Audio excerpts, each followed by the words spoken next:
Hello, my friends, and welcome back to some World of Tanks. Well, kind of. We're gonna watch a little movie. It's called The Future of World of Tanks. I'm gonna leave a link in the description if I remember to. And some of this we're just gonna go quickly through. So this is like things they are planning. That's the new winter arcade thing.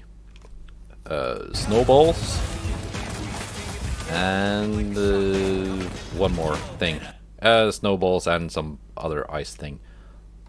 Basically, it's the arcade thing. I already forgot the name. It was open for a few days over the Christmas weekend. I missed playing it because I was busy with Christmas stuff. They're gonna bring it back just after New Year's, and it's just a dumb little mode. It's not important. Steel Hunter is back with bots. Okay, it's Steel Hunter was never my thing. I'm not too. Apparently, you can respawn now. Onslaught is back, and that's pretty cool. I liked Onslaught. I played through it. I got to the rank that is after gold. It's champion, I think. Legend was the highest rank. I didn't get that high. Yeah, Onslaught. It's good. I liked it a lot more than ranked.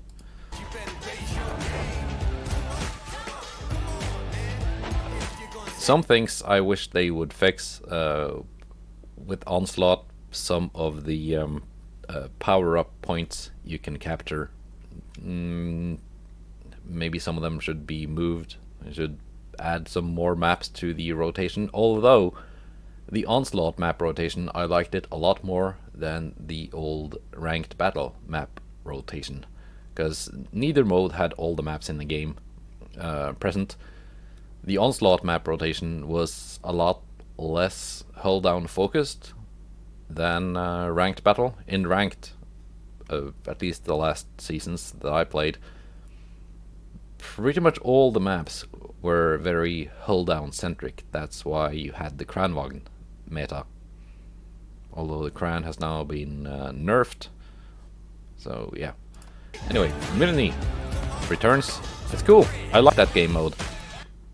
Mutiny was not this year's Halloween mode, because apparently the developing team responsible for the Halloween mode were located in Ukraine, and they wanted something less like dark and gritty than Mutiny, so they gave us the pumpkin bash thing instead. But we're gonna get Mutiny back, and that's cool. I liked that game mode. It was fun. It was something different. And I'm not a big Frontline fan. I know a lot of people like Frontline. Currently you have two maps in Frontline. There's a winter map and a summer map. Now you get a desert map. Oyster Bay. This map was in recon mode a while back. Not my favorite map, but it's one of the maps that was voted on to be included. We already have the Outpost map that has been included from recon mode. Oyster Bay was a big map. I think it was 1300 by 1300 meters. Currently the biggest maps in the game are 1000 by 1000. Actually no, correction. The biggest map is Berlin. It's 1050 by 1050. So now you know. But Oyster Bay, it's gonna be bigger. I guess it's okay. It's not the worst map, not the best map.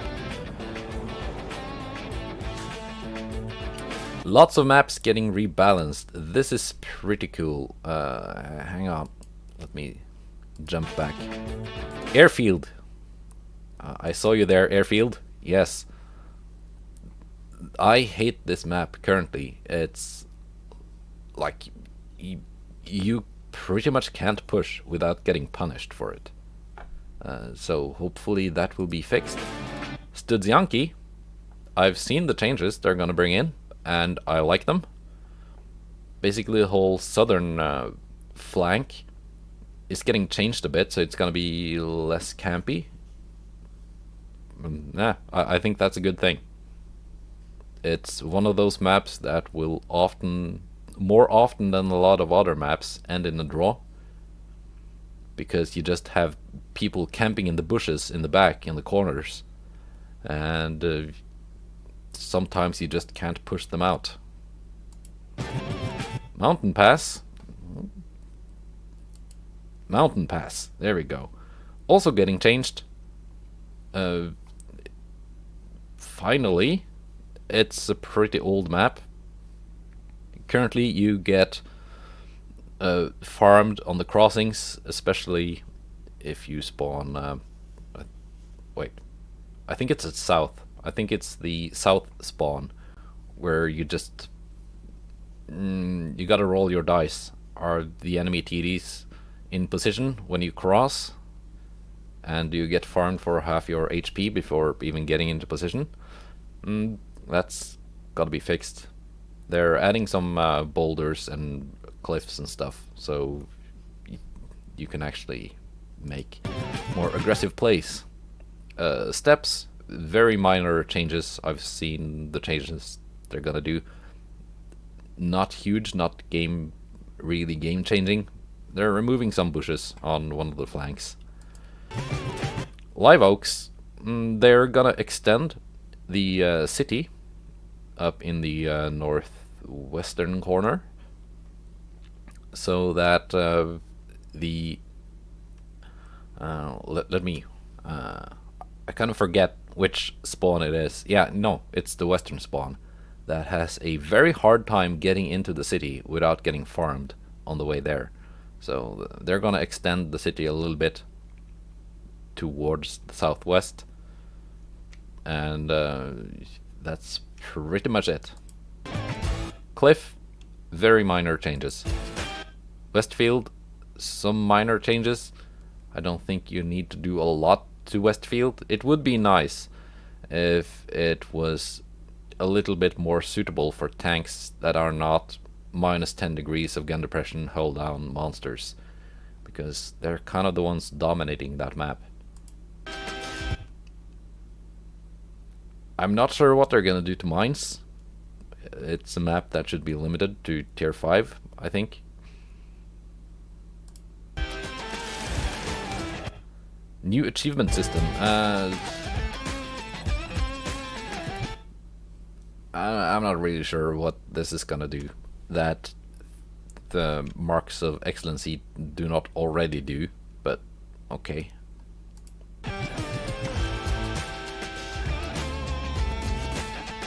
Improved crew system. Yes, this is the thing I wanted to talk about. I'm gonna add some little clips here from my previous videos talking about Crew 2.0. I made some very negative videos when Crew 2.0 was announced and then re-announced a few years ago. So we're gonna go over why this is different from Crew 2.0 and why I do not hate this. Actually, I kind of like it. Actually, I'm kind of stoked for this. It's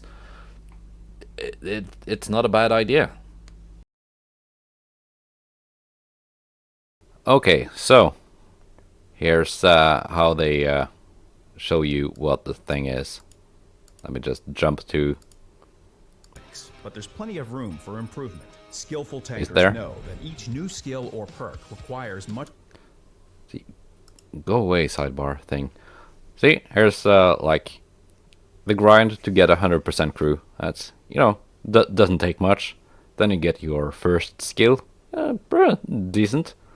Second skill, if you like that tank, or you keep your crew and retrain them for the next tank, you know, you're gonna have a 2.2 skill crew by the time you hit tier 6, maybe 7, depending on if you use those like crew experience directives and stuff like that, and maybe some of the crew books that Wargaming is just throwing after you these days. You know, 3 skill crew, if you get maybe a couple of crew books from an event or something like that, you're gonna have a 3-skill crew in your tier 7 tank, at least partially 3rd skill crew. That's not insurmountable, and then you are pretty much set, and you can keep grinding your crew, of course, get your 4th and your 5th skill, but it doesn't give you a huge advantage, but it's something. It's a goal you can have. Much more experience to train than the previous one. After training 4 of them, you embark on a long marathon with hardly any noticeable progress. Is that bad? In most cases, players train the same skills and perks for crews of different... Well, okay, you can just change the skills around. They have changed skills around before. Back when the game was first launched, you only had repair, camouflage, and firefighters. Those were the 3 skills you could choose from. And then they introduced stuff like Brothers in Arms and Smooth the Ride and all that 6th Sense. All that stuff was introduced like a year later. And, there was very little objection. It was a pretty cool, good change. They could just change the skills around again. Give us, drop our skills down for free, and let us pick new ones for the crew as they are currently in the game, instead of just throwing all the babies out with the bathwater. So let me just jump forward. They're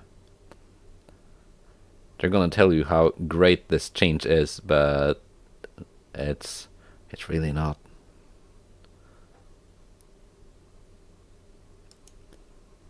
The crew to earn higher ranks. Each new rank increases the crew's vehicle handling.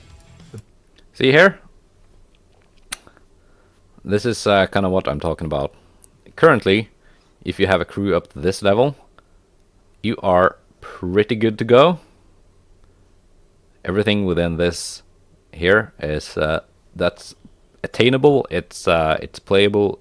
You are already competitive.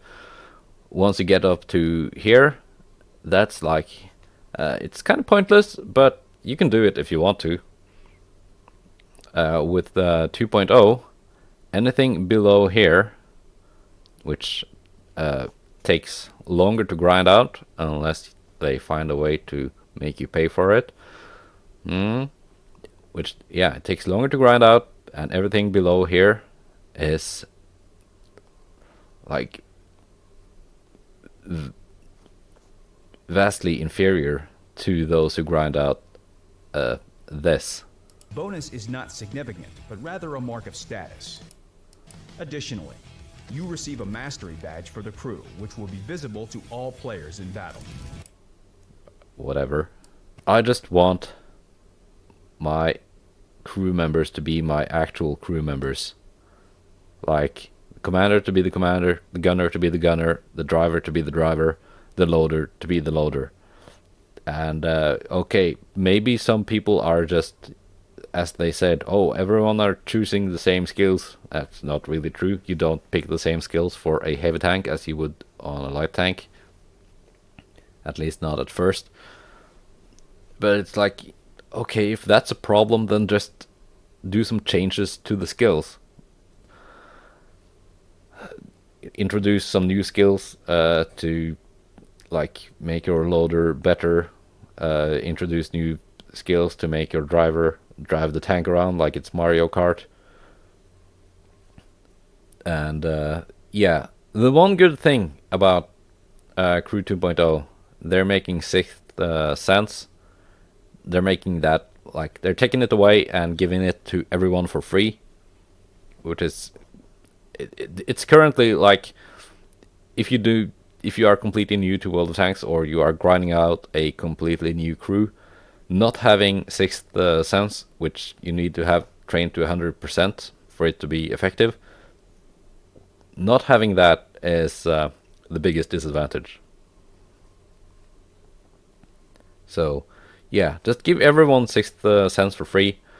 World of Warships did that many years ago, they initially had that as a skill for your captain, and they removed it and gave it to everyone for free. I don't have a problem with that. Just do that. Just give us new skills if you want to. Lock certain skills behind a like you have to attain a rank. Like that's basically a play wall or a paywall if they find a way to monetize it. Fine, whatever. Just let us keep our crew as they currently are.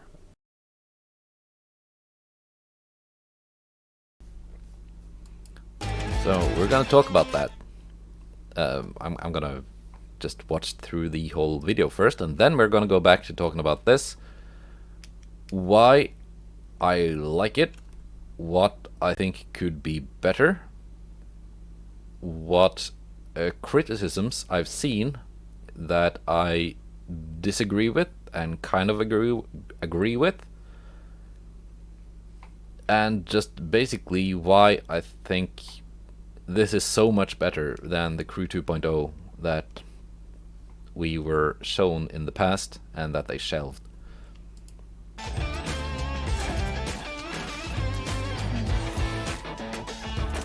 So we're just gonna watch through first and then go back to talking about the crew, because that's the big thing in this video.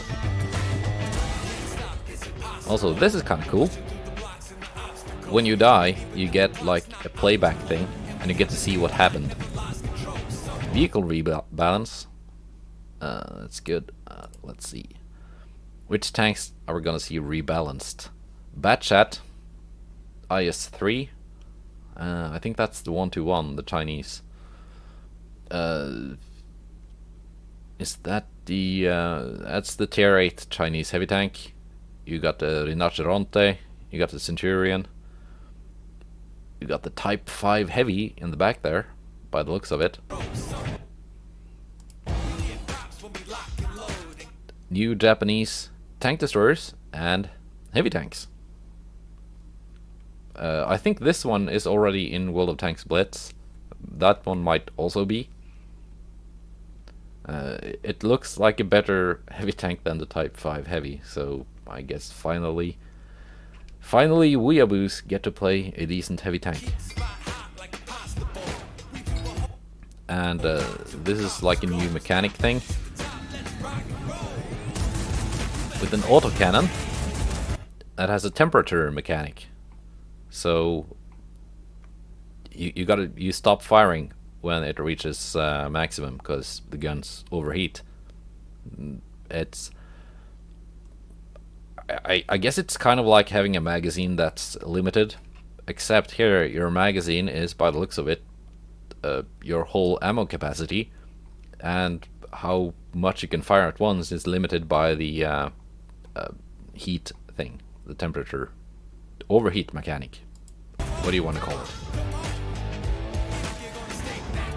We get recon missions back with some new maps. Night maps. I'm not sure if this is just gonna be cosmetic, and I have to say it looks kind of cool.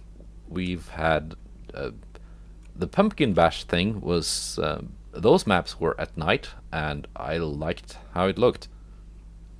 Is this gonna affect view range and camo values and stuff? I don't know. That is either Airfield or the new Oyster Bay map. So what this does is, let's go back here. There might be places on the map where you can get to when the water recedes, but you can't get there until that happens. So like fast tanks won't have a huge early game advantage by getting to the positions like at the start of the game. They have to wait until X amount of time when the water recedes. And similar here, you can cross that bridge until the boat crashes into it and destroys the bridge. After that happens, the bridge is gone and no longer crossable. So that's, I kind of like it. I don't know what this is gonna do. The Heinkel crashing into the 1-2 line on Prokhorovka. Let's try and jump back here and find the right moment. Yeah, is it gonna tear down the trees? Make the 1-2 line less campy? And an airship crashing down on Himmelsdorf. Is it gonna change how the map plays, or is it gonna be mostly cosmetic? Is it gonna open up new avenues or close avenues so that you can't cross them, or advance certain places until the airship has crashed, or you can only do it until before it crashes? I don't know. And that's it. Now let's get back to the crew thing, because that's the big thing.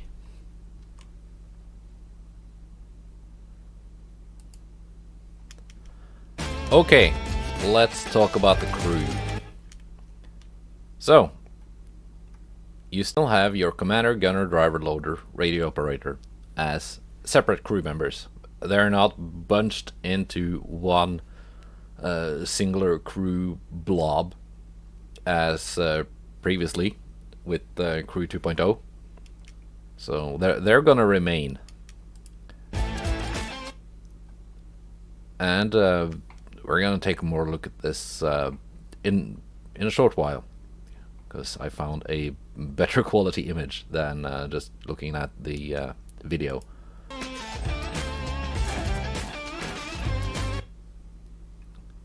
Now, this is how it currently is when you get a new crew. You can pay 200 gold and get them up to 100%. You can pay 20,000 credit per crew member, get them to 90%, or 80% for rapid courses. That's the retraining, by the way. Now, you get them 100% for free, similar to 80% previously. You get 100% plus half of one skill, but that looks like it's half of the first skill. So that's equal to 20,000 crew experience, I think. So one small crew book, or you get them to 100% of the first skill, which is, I think, equal to 100,000 crew experience. Not quite sure how much, but that's not important. Anyway, they're always 100%. Now, what that means is, currently you cannot apply crew training manuals and books to crew members who are not at 100% of their major qualification. So currently you have to, if you want to be free to play and you have some crew books you want to apply to your newly retrained crew, you have to get them to 90% with the credit retraining, and then you have to play the tank with an untrained crew for a while until you get them to 100%, and then you can apply the crew books to get the skills. So, somewhat of an improvement. I'm not quite sure if is this gonna stack, or is it just gonna be for the first skill? Can you just keep paying gold to add more skills to your crew? Because if that's the case, then that's kind of like a little bit of a pay to win thing.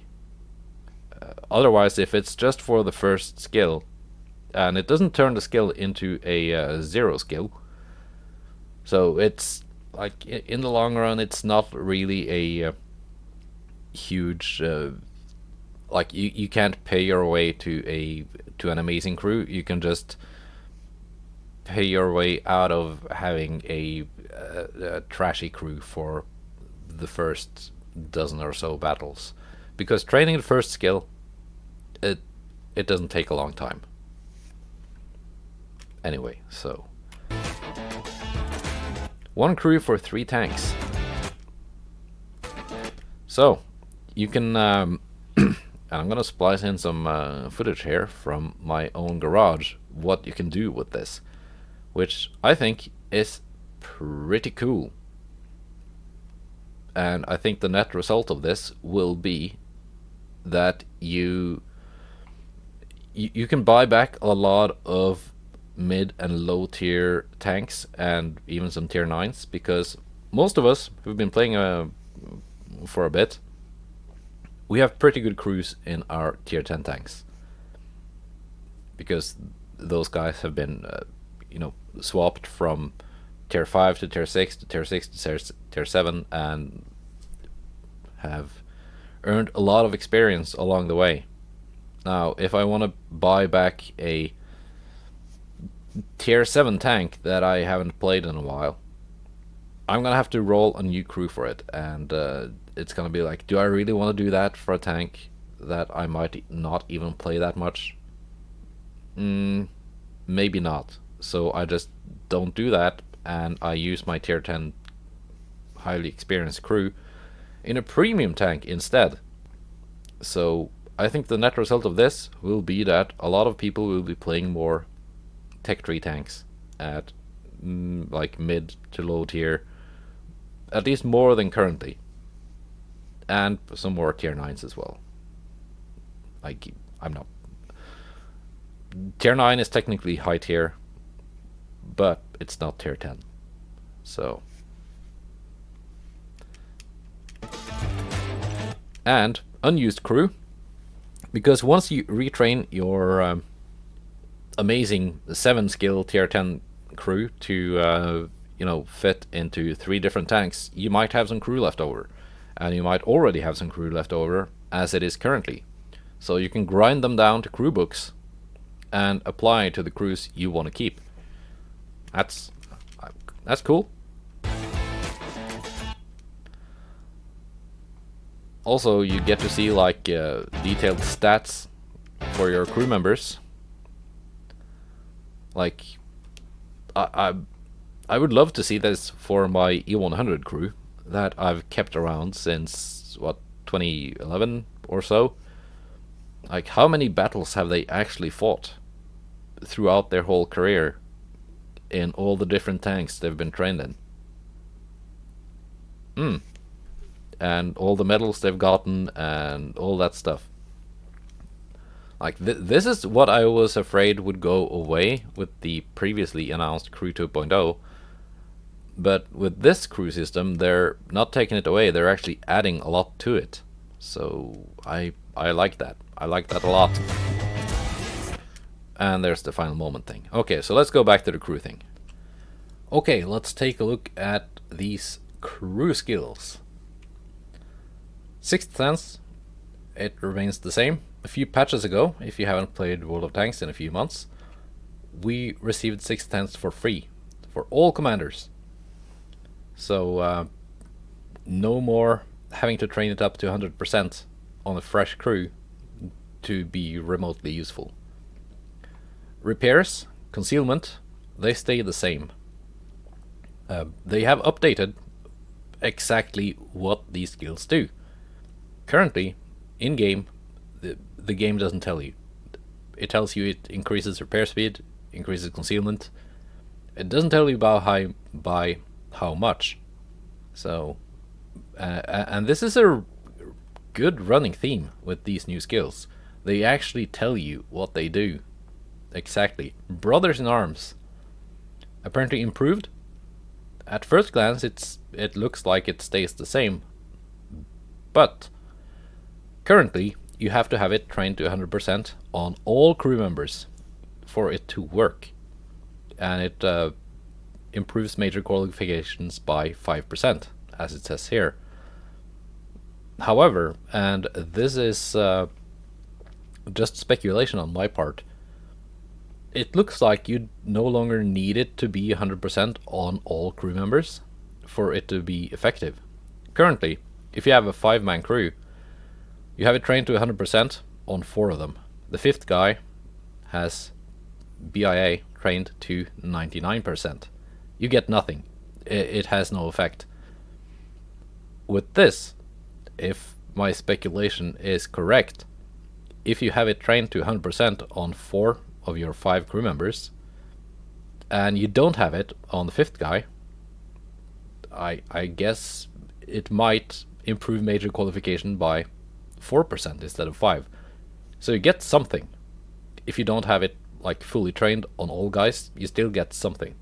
So that's a pretty big improvement, in my opinion. Recon. It looks like it stays the same. Increases view range by 2%. Currently, it doesn't tell you what it does, but that's what it does and what it will do. Jack of all trades, mostly the same. Replace knocked out crew members with 50% effectiveness, but now it will also decrease the chance of the commander injury by 30%. That's nice. It's not. I would not consider this a game changer, but it's nice. Mentor, I think it stays the same. I'm not sure if it's 15% currently, or if it's 10% or 5%, but it's some percent. It has no in-battle effect. It just makes you gain experience faster. So again, this is not a game-changing skill. In fact, it has no in-game effect. Eagle Eye. Currently, it's a skill that you might pick if you have a bunch of skills on your commander.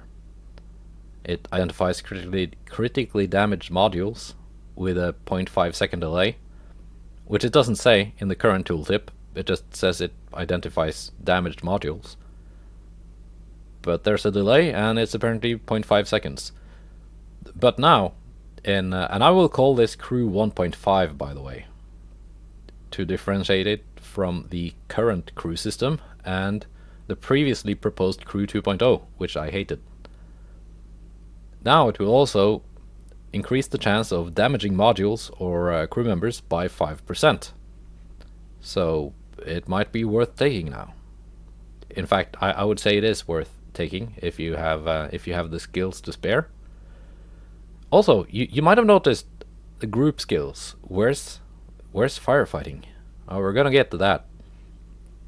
Sound detection, which was introduced into the game, with the HE and RT changes a while back.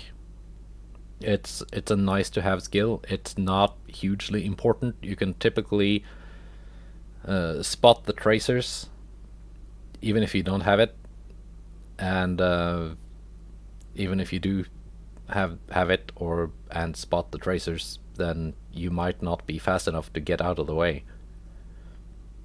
Now it will also decrease negative stun effect by 5%. That's not huge. So if an artillery hits you and stuns you for 20 seconds, it will now stun you for 19 seconds instead. So it's not big. It's something. Practicality, this is a new one, and it's pretty big if you are in a tank that's taking a lot of fire all the time, like a heavy tank or a frontline medium or tank destroyer. Decreases consumable cooldown time by 15%. This will also help you against arty stun, because your medkit will spend less time being on cooldown. So that's pretty nice to have. Gunner skills. Snapshot has been changed in a pretty big way.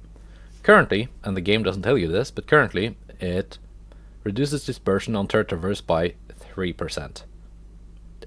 The improved version in Crew 1.5 will decrease it by 15%.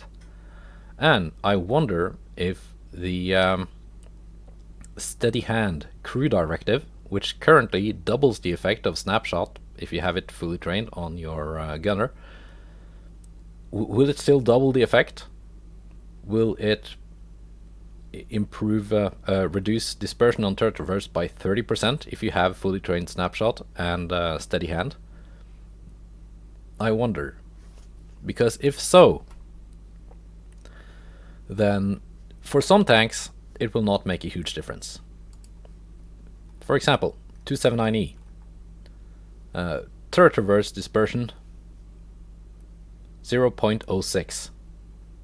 So it will turn 0.06 into 0.04 if you have steady hand and let's see, there's the steady hand. If you don't have a snapshot, steady hand will give you snapshot equivalent trained to 100%. If you do have it trained to 100%, it will double the effect. So let's see here. Let's add snapshot currently and add the steady hand. So currently you get 0.05. That's what I was trying to say, instead of 0.06. With crew 1.5 you get 0.4 instead. So for a tank like the 279E, it's not a big difference.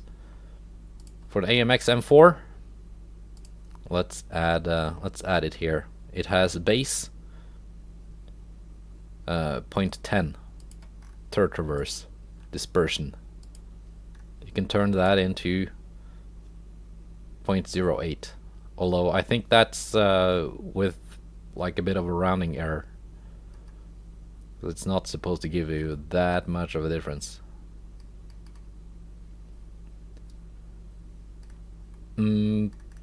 Yeah, it's nice to have, but it's not a big difference. Most tanks in the game, AMX, 279E, and Manticore, I also have read it up here because we're going to talk about that one specifically, have better dispersion on turret traverse than on moving and tank traverse. One exception, oh, some exceptions, notably the Grille A15. 0.40 turret traverse dispersion. So if we give that guy the same treatment, and of course with brothers in arms and food, it's going to be further improved. So currently you can get that down to 0.33, and let's add brothers in arms and food, chocolate, 0.32. With crew 1.5, if steady hand works as it currently does and doubles the effect, you're gonna be down into the 0.20s, low 0.20s for turret traverse. That's still kind of bad, but it's not the horrible 0.40 baseline. So that's something. This is very valuable on a tank that has horrible turret dispersion. It's nice to have on all other tanks, but it's I would not consider it a game changer like it currently isn't. Deadeye. That's a big change. Let's see. Will tanks.gg tell me what it does? Because the garage will not. Oh, it's not even here because it doesn't give you a visible thing. It doesn't visibly affect your stats, but okay. Currently it gives you a 3% improved chance of critically damaging modules or crew members. The improved crew 1.5 Deadeye will turn that into 10%, which combined with Eagle Eye should be 15%. So that's pretty nice. That's gonna help out if you're trying to do those crit missions, or just in general scoring more critical hits. Designate the target, that does what it currently does, but at least it tells you. Armor. Here we have a bit of a difference. Currently it reduces the penalty the dispersion of the damage gun by 50%. That stays the same. But it will also reduce the random distribution of damage and penetration to plus minus 20%. The baseline RNG in the game is plus minus 25% for damage and penetration. So if you currently have a gun that does 400 damage on average, like say the gun on the Conqueror or T110E5 or AE Phase 1, they do 400 damage on average, but that's actually anywhere from 300 to 500 damage with the plus minus 25% dispersion. With armor, you're now going to be looking at 320 to 480. So you will no longer be rolling for 500 damage every now and then, but you will also not be low rolling for 300. So average is going to stay the same, but the distribution is going to be tighter. So this is a pretty nice buff for any player with a brain, because currently if you are looking at the tank that's around the corner and you have that 400 alpha gun and the tank has 319 hit points left. Now you will be thinking, oh, 319, that's less than 400. He's a one-shot to me. And then you're gonna round the corner, expecting to taking out to kill the enemy tank, and you might take a lot of damage in return from other enemy tanks, but it will be worth it because you took a tank out of the game. Well, it might be worth it depending on the situation. But right there and then, in this scenario, it would have been worth it if you kill the tank. But you don't, because you low roll for 310 or something. Now, if the tank around the corner has 490 hit points, you're not going to be rounding that corner expecting to roll for 500, because that's unlikely. So yeah, I would consider this a buff to any player with a brain, because you don't end up getting nerfed by RNG so much. You're still going to be low rolling or high rolling, just not by as much. So that's a pretty nice thing. I would pick this on most of my tanks, I think. Concentration. That's a new skill. Reduces dispersion of a stationary vehicle by 2.5%. That's not a huge change. You have to be stationary to get that bonus, but it's pretty nice. Let's see, what does improved aiming unit do? Let's find out. Here's the equipment. Improved aiming unit. Where are you? That's minus 5% to aiming circle size. If you have it in a firepower slot, it's gonna be let's just do this, do that. That's minus 7%. So compared to an actual aiming unit, it's it's not a big difference to your accuracy.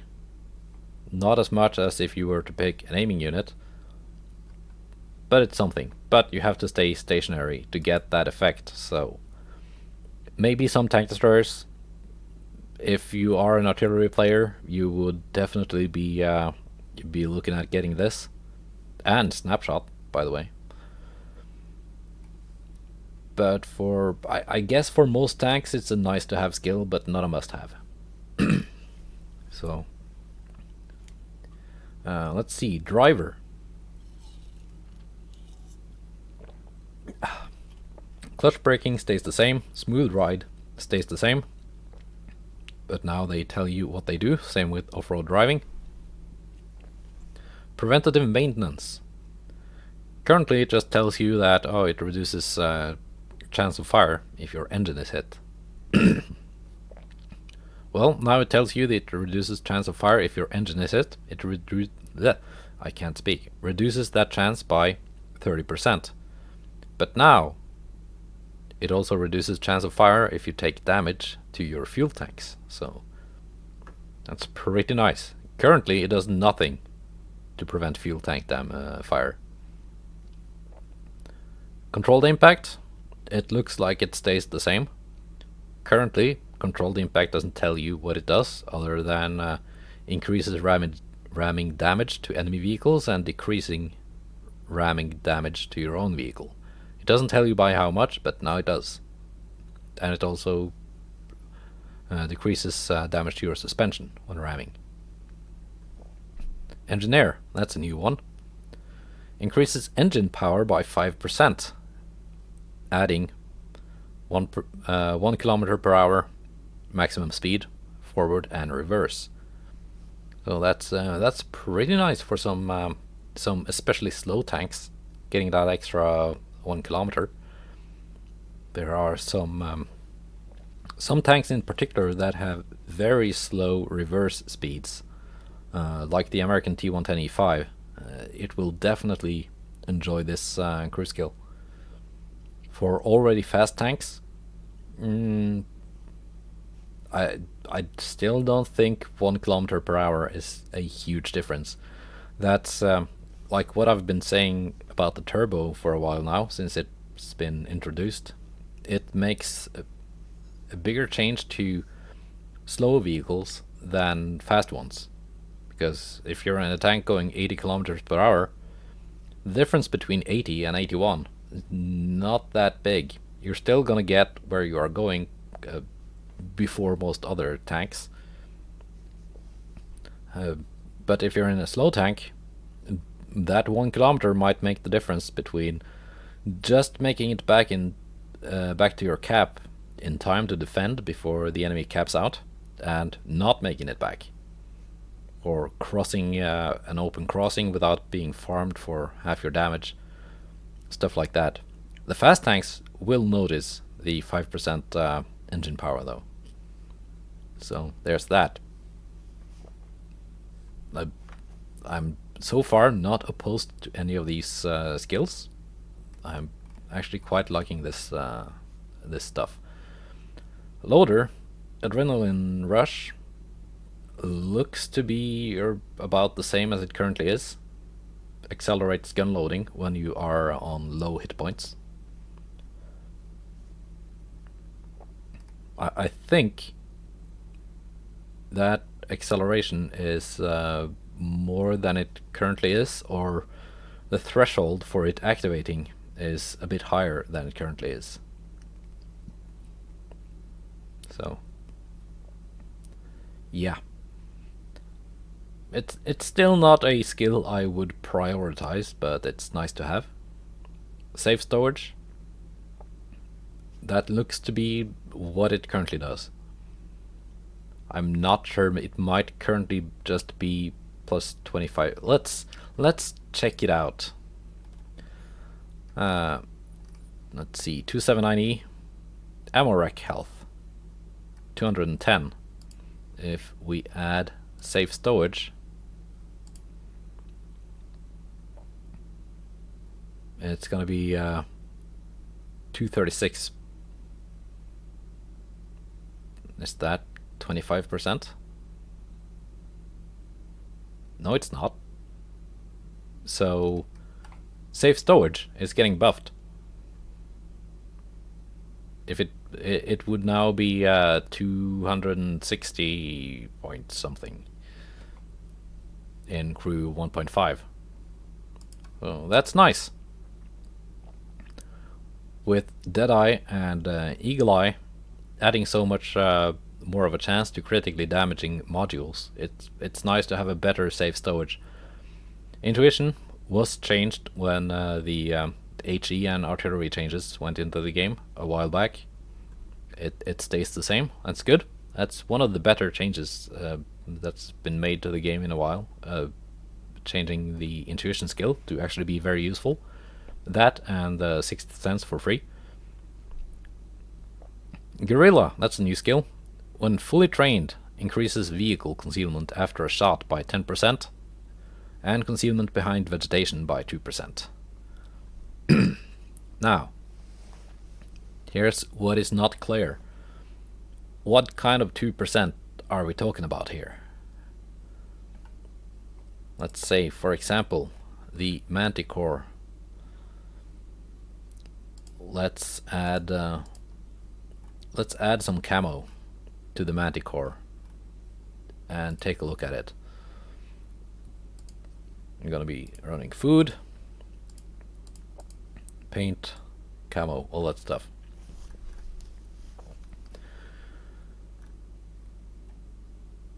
Currently, manticore camo is, when fully kitted out like this, you can get it higher too. Just yeah, 51% or 9.2 when firing, stationary or moving.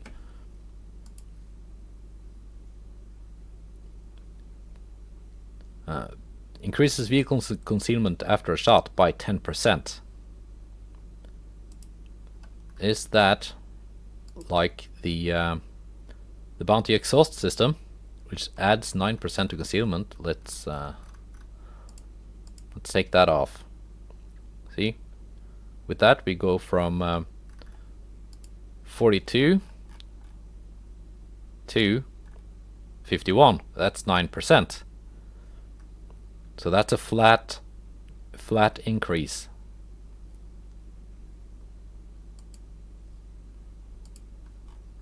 But there are some other things here. Let's see, can I even find them? Yeah, no. There are some other things in the game which, instead of adding a flat number to your percentage, it modifies your percentage by a percentage. Hello, it's me from the future. I've unscattered my brain a bit, and here's what I was talking about. Remember the crew camo thing, which adds 80% to your camo? Stock, the manticore, has a camo value of 20.52%. Now, let's add 80% to that. Does that turn it into 100.52%, which would be impossible? Concealment. No, it's 36%. So concealment reduces visibility by 80%, as Crew 1.5 actually states what it does exactly. It's 80%. It modifies your 20% camo by plus 80%. So if you have a tank that has horrible camo, like a mouse, full list, mouse, my favorite example for tanks with horrible camo, 1.4%. Yeah, that doesn't make a huge difference. You get 2.6% with those 80% extra camo, because your very low percentage is modified, it's not added to. Unlike the can I even put bounty exhaust on a mouse? I guess you can. See, that's a flat addition of what was it, 5% to concealment. So that's the difference of a flat adding a number to your camo percentage value and modifying your percentage value. So whatever that skill does, which of those two it is, does it add number to your number, or does it modify number by percentage? It's a pretty big difference for some tanks, because if it's a flat out additive plus 10% camo after firing, that's pretty big, especially for tank destroyers that like to hide in bushes. So that's what I was trying to say. So is that 10%, as in it would turn your 9.22 into 19.22, Or is that 10% as it turns your 9.22 into 10.1? That's a big difference. I would like to know. And same with the concealment behind vegetation. Does it turn your Manticore camo into 53? That's 51 plus 2. Or 52? That's 51 modified by 2%, which is plus 1. So that's... I would like to know. And it doesn't make it clear, but it would either make some vehicles kind of broken in the camo department or do very little at all. I can tell you that for something like a heavy tank or something with terrible camo, it's not going to make a big difference. Close combat. That's a new skill. When fully trained, accelerates gun loading by 2.5% as at distances of 50 meters or less from the enemy.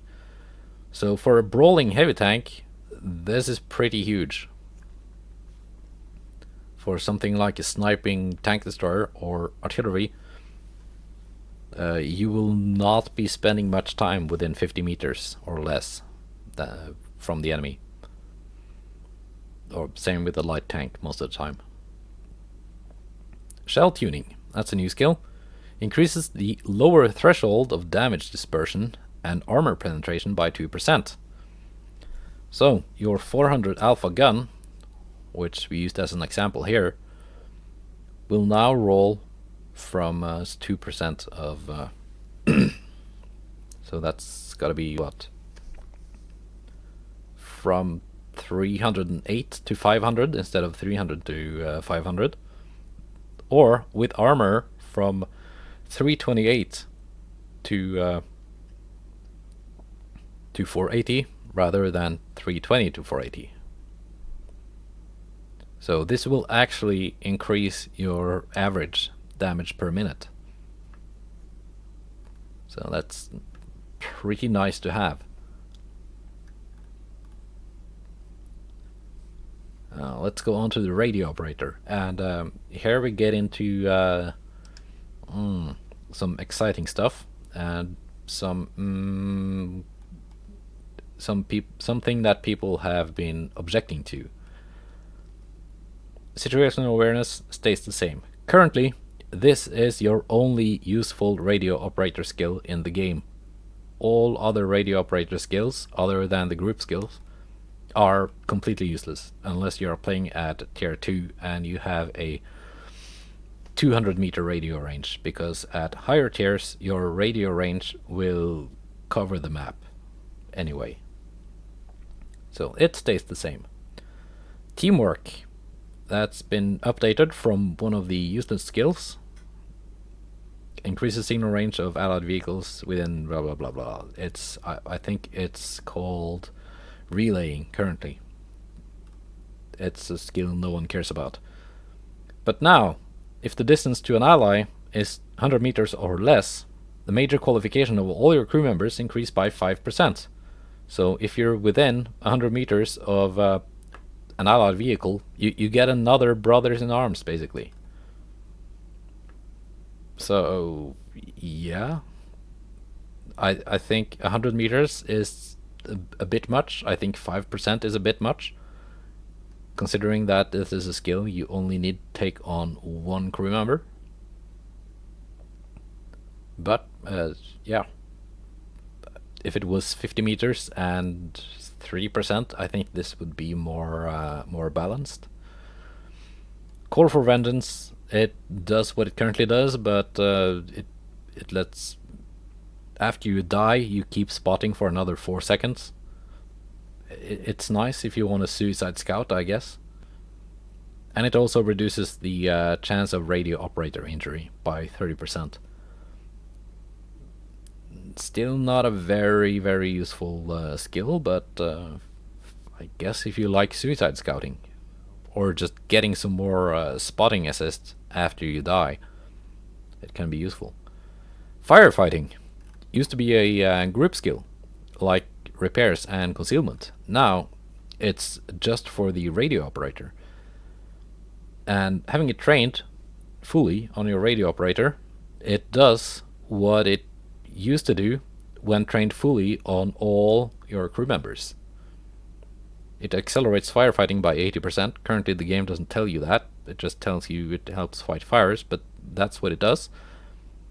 And now you only needed to have it on your radio operator. That's nice. And jamming, that's a new skill. Reduces the time your vehicle is visible by 1 second. Currently, if you are spotted, and it takes you 10 seconds to get unspotted. That is, unless you are continuously spotted by, like, perma-spotted, basically, by an enemy. So it's not a huge difference, but I guess it helps if you want to be sneaky. Comms expert. When fully trained, improves major qualifications of all crew members by 2.5%. That's half a BIA. If the amount of assisted damage exceeds the standard durability of your vehicle. Also increases signal range, but no one cares. Now, your Manticore has 1400 hit points. It's very easy to get at least 1400 spotting assist in a light tank like the Manticore. So once you get 1400 spotting assist, your major qualification is going to be increased by 2.5%. Now, I'm hoping, and it doesn't say that it does, and I'm hoping it doesn't. I'm hoping it doesn't stack, so that if you get 2.8 thousand spotting assist, it doesn't double, and it doesn't triple when you get another 1400, and so forth. It's just a one-time bonus. Well, that's pretty nice. Now, complaints that people have had. So some other contributors, content creators. Well, I wouldn't really consider myself a big content creator, being that I only upload every now and then, and I get maybe a couple dozen views at most on my World of Tanks videos. But people like the GOAT himself, Quickie Baby, he talked about this, and like, oh no, it's gonna make the difference between a really good 8-skill crew and a scrub crew. It's gonna make it too big. Compared to Crew 2.0, which Wargaming tried to push a year or so ago, no, not really. The difference between a great crew, and by that I mean at least 5 fully trained skills, and an okay crew, that is one that is going through and training its 4th skill maybe, it's gonna be a bit more than it currently is. But remember, we got 610 for free not that long ago, so it's not that bad really. But it's gonna be way less than the equivalent in Crew 2.0 would have been. Also, he seemed to be under the impression, as were a lot of forum posters, that all of these skills are gonna be almost mandatory. And that's, the way I see it, not really the case, at least not for every class of vehicle. Like this, you can have comms expert on a super heavy. You're gonna need to get a lot of spotting assists in a mouse. If you have a mouse with 3,500 hit points, you're gonna need to get at least 3,500 spotting assist to get this bonus. So, similarly, if you are in some sort of a big heavy tank, this is not going to do much. You're going to be perma spotted, most likely.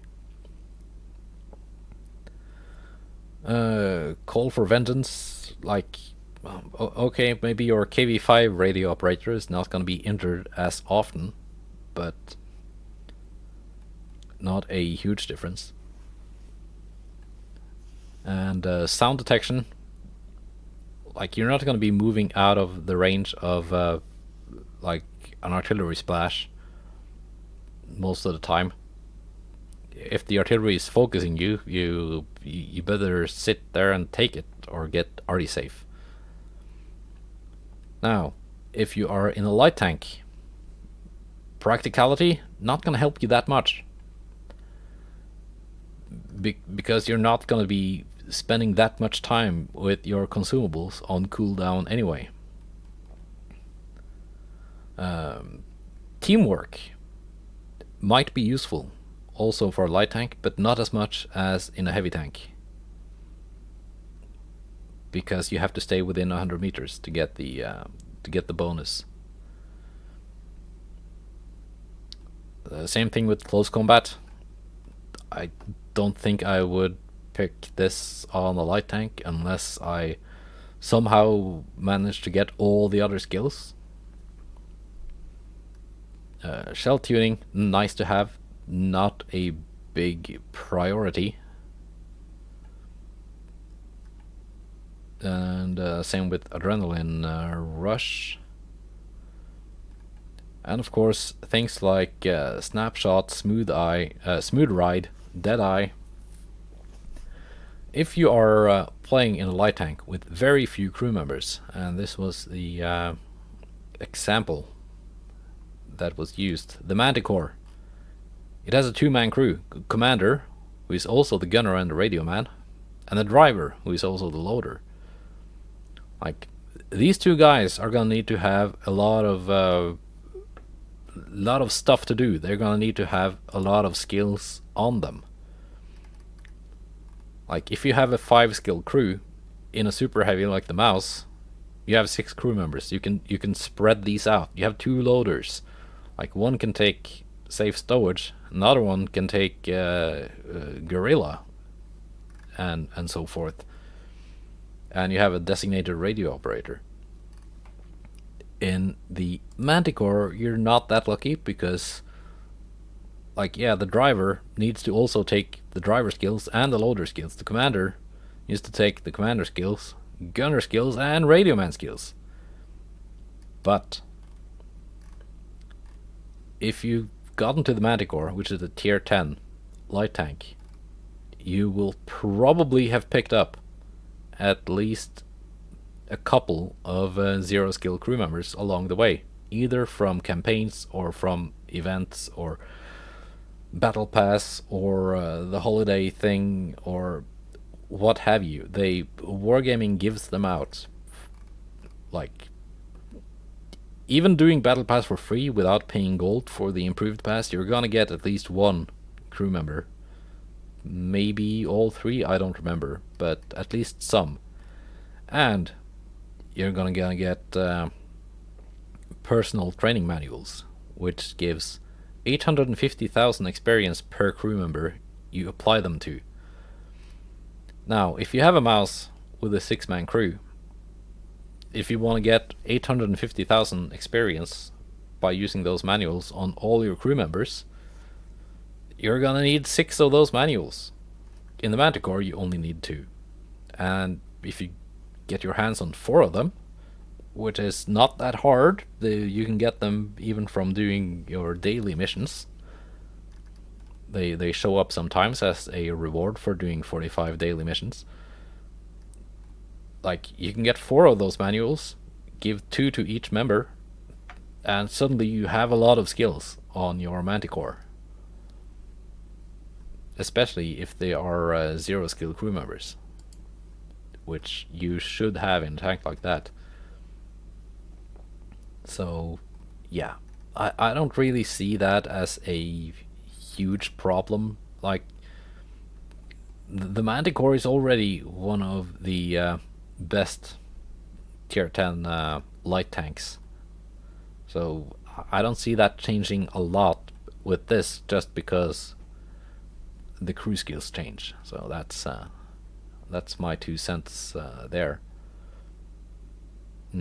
Yeah, no, I do like this. I'm not negative at all about this crew thing, which I will call crew 1.5. I hated crew 2.0, just for the record. I'm gonna include some links in the description to the videos I made about that. I think I made 2, just to prove that I'm not a wargaming shill who eats up all the crap they feed me. No, I'm actually kind of stoked for this. Yeah, so gonna do some quick talking in the garage too. I'm trying not to make this video 2 hours long.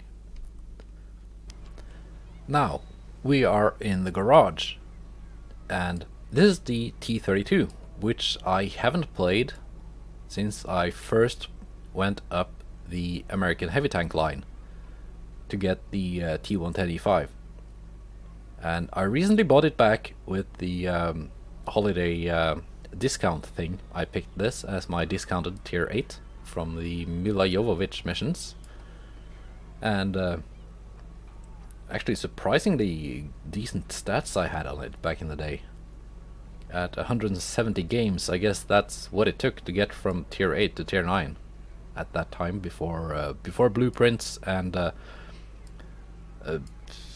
XP boosters and whatnot.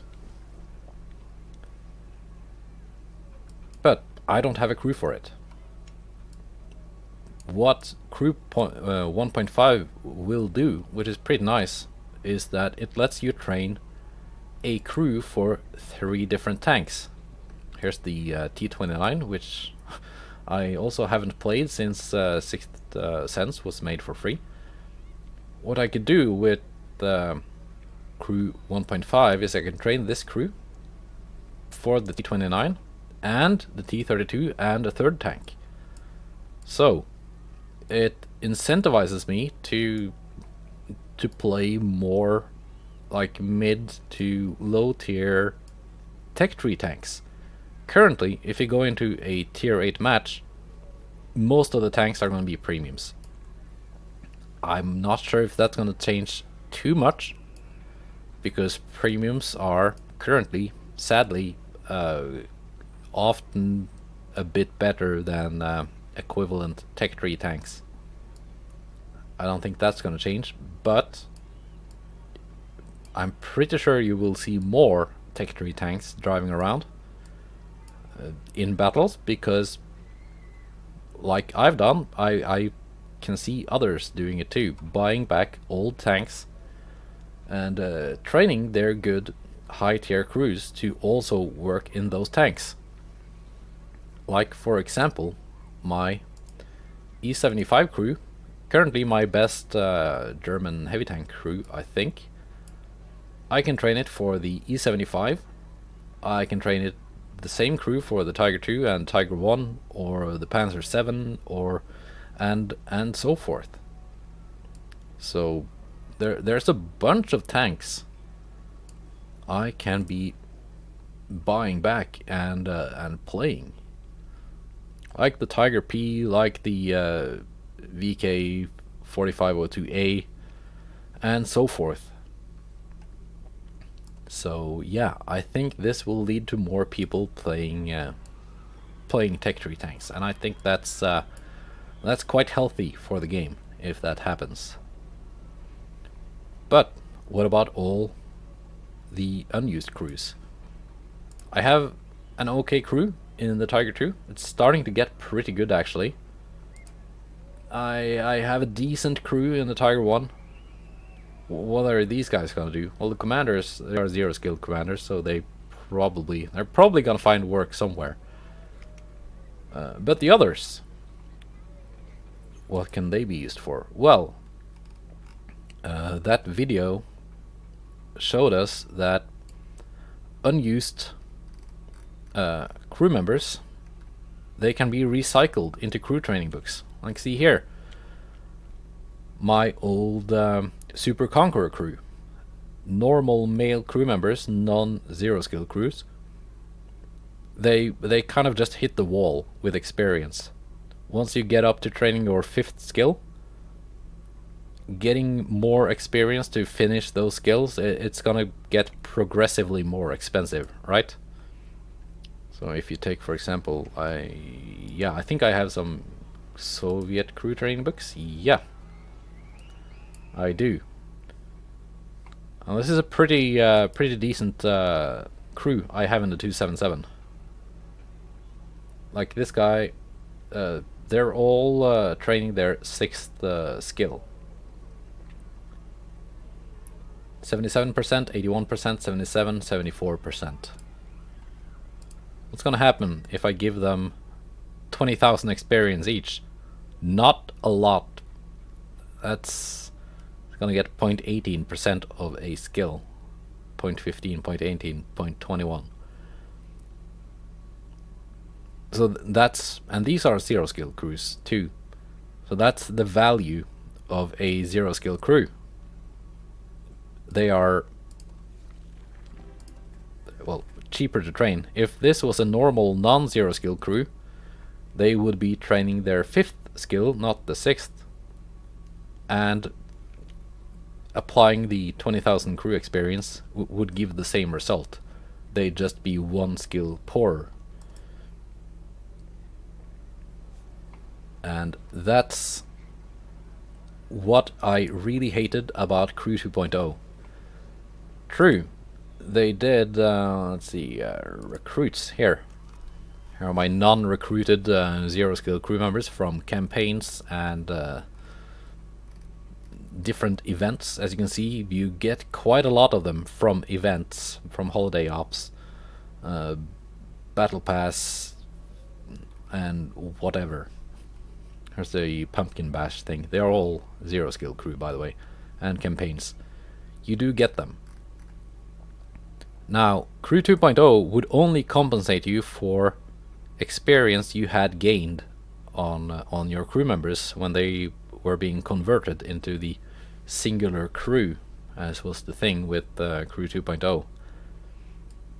What you would not be compensated for was that in the future they would just gain experience and gain skills at the same rate as any other crew. So I've kept these crew members around, like kind of for the future, right? If I want to buy a new tank and get a crew in it that doesn't take forever to become decent, I can pick a 0 skill crew and do it. With Crew 2.0, that would kind of be not possible. Well, they wouldn't have the increased skill gain, or whatever you want to call it, as an actual 0 skill crew. But with Crew 1.5, that doesn't change. They retain their value, so to speak. So yeah, there's that. That's one of the many reasons why I like this proposed Crew 1.5 a lot more than Crew 2.0. Now, what are some actual problems with 1.5? Yeah. In this tank, commander is the radio operator. Luckily, that is also the case with the Object 260 and the 279E, so I can use this same crew in those tanks. Now let's take a look at another example. Iron Arnie. New premium medium tank I got from a Christmas loot box. I quite like this tank. I'm using my M48 Patton crew in it. Let's see, can I find my Patton here? Yeah, let's say that it's primary. Here's the Patton. Not a tank I play much. I don't think I've played it since... well, I've played a couple of games in it since I returned to World of Tanks 3 years ago now. But mostly it's been sitting in the garage.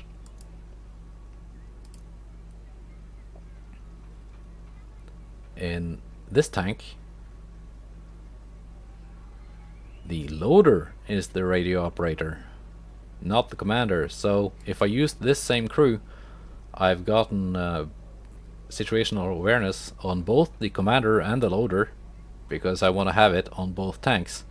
In this case, there's a useless skill on my commander. If I put them in the Iron Army, I gotta use this skill on my loader. So,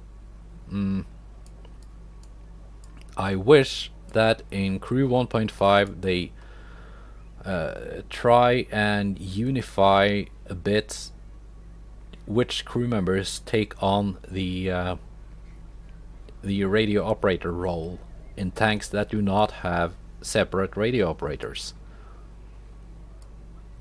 Not that I think tanks like the Iron Army really need the extra help. I think even if you have a useless skill or you just don't have situational awareness, this is still gonna be a very good tank. It doesn't need anything extra to be good. Some tanks, like the Type 5 Heavy, it kind of needs that little extra. I recently got this tank. It's top of the tree, so it was at a discount. And the crew is not very good. I've spent some crew books on them, and with the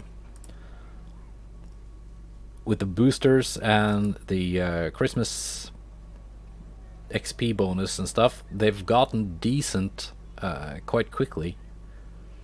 And if this was Crew 2.0 compared to a tank, tier 10 tank with a fully decked out 80-point crew with because that's how Crew 2.0 worked, you had different points that you had to spend.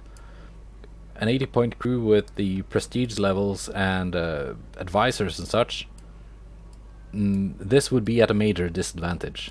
Currently, it's not at a meaningful disadvantage compared to another tier 10 tank with a 6 skill crew, which is a pretty amazing crew.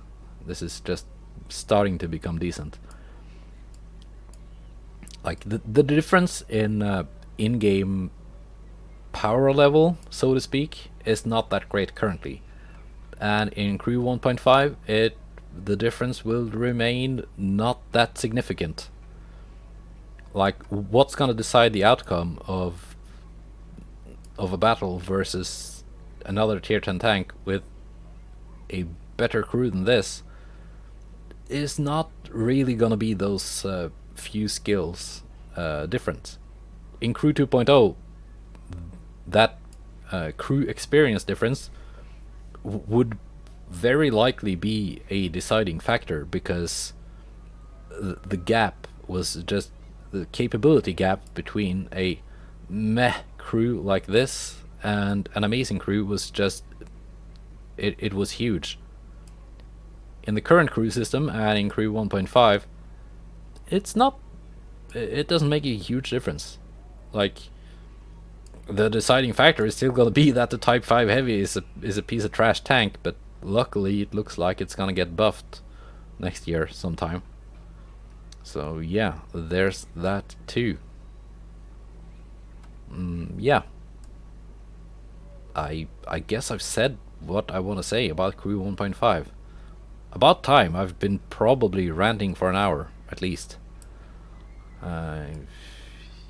Yeah, just feel free to yell at me in the comments.